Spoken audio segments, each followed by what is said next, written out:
উত্তৰ গুৱাহাটী নিবাসী অৰুণা বৰুৱা আৰু তেওঁৰ পৰিয়ালৰ মাজত থকা মাটিত আৰ্ট ফিলিং কৰাত বাধা ভূমাফিয়াৰ দলৰ। উত্তৰ গুৱাহাটীৰ ৰাজচক্ৰৰ গৌৰীপুৰ ৰধলা গাঁৱৰ 491 নম্বৰ পট্টাৰ 866 দাগৰ 7 বিঘা ভূমিত হেন চকু ভূমাফিয়াৰ। উক্ত ভূমিত ডাম্পাৰেৰে মাটি পেলাবলৈ যোৱাত বৰুৱা পৰিয়ালক দা কুঠাৰ লাঠি জোং লৈ মাৰিবলৈ খেদি আহে ভেৰুনীয়া গুণ্ডা বাহিনীয়ে। দীপাংকৰ আৰু অনিল নামৰ ভূমাফিয়াৰ দলৰ বিৰুদ্ধে বলপূৰ্বকভাৱে মাটি দখলৰ অভিযোগ। ঘটনা সংক্ৰান্তত উত্তৰ গুৱাহাটী গৌৰীপুৰ আৰক্ষীৰ চকীত এজাহাৰ ভুক্তভোগীৰ। প্ৰাপ্য ভূমি মুক্ত কৰি দিবলৈ মুখ্যমন্ত্ৰী আৰু আৰক্ষী প্ৰশাসনক আহ্বান অৰুণা বৰুৱা তথা পৰিয়ালৰ। উত্তৰ গুৱাহাটীৰ পৰা পংকজ নাথৰ ৰিপৰ্ট, অৰুণোদয় আছাম।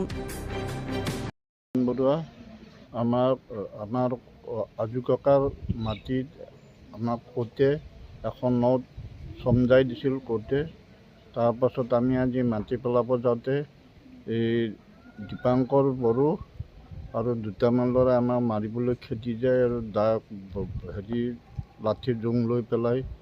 আমি তাৰপিছত কোনোমতে পলাই গুচি আহিছোঁ। আহি পেলাই এতিয়া থানাত আহিছোঁ কেছ দিবলৈ। আপোনালোকৰে মাটি আৰু বলপূৰ্বকভাৱে বেলেগে দখল কৰা? আমাৰে মাটি, আমাক কোৰ্টে চমজাইও দিছে। বলপূৰ্বকভাৱে দখল কৰাৰ চেষ্টা কৰিছে?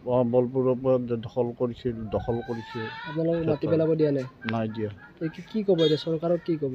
চৰকাৰক আমাক যিকোনো উপায় কিবা উপায়েৰে আমাৰ মাটিখিনি উলিয়াই দিব লাগে। প্ৰশাসনে কি বিচাৰিব এতিয়া? আমি সেইকাৰণে আহিছোঁ এখন এজাহাৰ দিবলৈ। কুণালকান্ত বৰুৱা, মই নৰ্থ গুৱাহাটী শিলহাকুৰ নিবাসী। মই জালুকবাৰী সমষ্টিৰে এগৰাকী নাগৰিক হয়। আজি আমাৰ মাটি আপোনাৰ গৌৰীপুৰৰ ৰধলাত নতুন দাগ 866 দাগৰ মাটি আজি আমাক কোৰ্টে চমজাই দিছিল।